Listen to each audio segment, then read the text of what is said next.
I'm so jealous of my sister's marriage that I actually snooped on her husband, hoping to find something wrong because I can't believe it's really that perfect.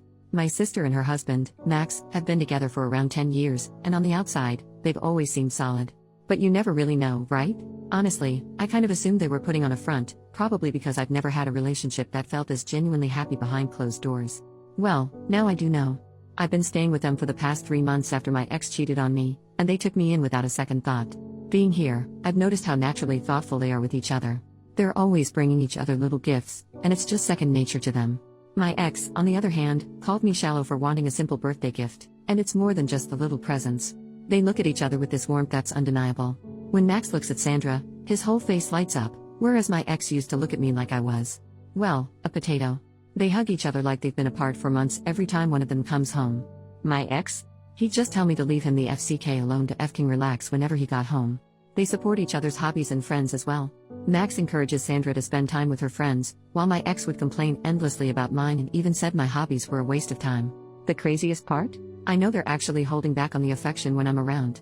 Once, I came home early and found her sitting on his lap while they watched TV, with him playing with her hair. That little glimpse felt like just the tip of the iceberg in terms of how much they adore each other. It's not like their life has been all sunshine and roses either.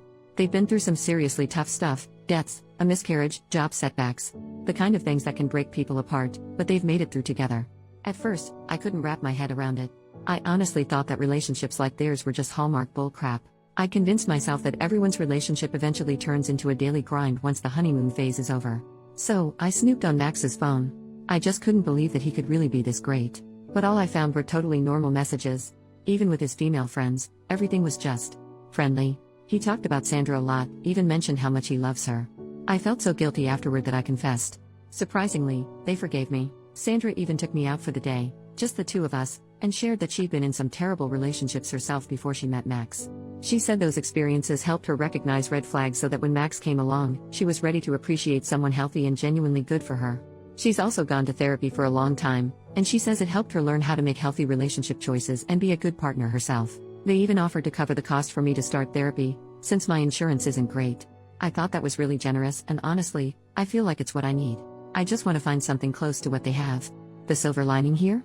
Now that I know relationships like this really exist, I don't think I'll ever settle for anyone who treats me like my ex did again. Update over 1 year later. Hi.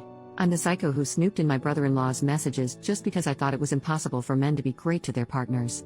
A lot has happened over the last year or so and I'm not sure exactly where to start, so I'm going to use a list format and just write stuff in whatever order it comes to mind. 1. I started therapy very soon after my post. My first therapist wasn't great, so my sister Sandra encouraged me to find another, and my second one was awesome. I'm still seeing him once every 2 weeks. He's helped me a lot with healing from the trauma of my last relationships and also learning how to relate to others in a more healthy way in every part of my life. He also really helped me learn how to manage bitterness and jealousy, finding the underlying causes and working on those. 2. I moved out of my sister and brother-in-law's house after a couple months. 3. It turns out that my sister and brother-in-law were secretly very livid about the snooping, but they appreciated that I'd confessed on my own and decided to be kind and help me. They decided that if I took advantage of the help they offered and put effort into being better, they would forgive me. I didn't realize how close I was to making my sister go low contact with me. Thankfully, I did take their help. 4. I'm not upset seeing how loving my brother-in-law is to my sister anymore. I'm happy for her. 5. They became foster parents after I moved out and are now in the process of adopting a little girl they've been fostering. They are literally the perfect people to be nurturing a traumatized child. They're doing so great, and the little girl, Maddie, is doing so much better than when she was first placed with them. She's an amazing girl, and she and my sister and brother-in-law are so lucky they've all found each other. 6. I've been single the whole time. That was on purpose. A few months ago, though, I determined that I'd be open to dating again. I didn't want to actively do anything, no dating sites, but I decided for myself that I wouldn't purposely avoid dating anymore. And finally, a week ago, a guy I became friends with at an animal shelter I started volunteering at about 6 months ago asked me out. I said yes. Our first date was great. He's very kind. He's the guy you go to if you need to calm down a traumatized, terrified animal. He cleans diarrhea-coated animal carriers without any complaint. My sister approves of him. He's very funny too. So that's the update.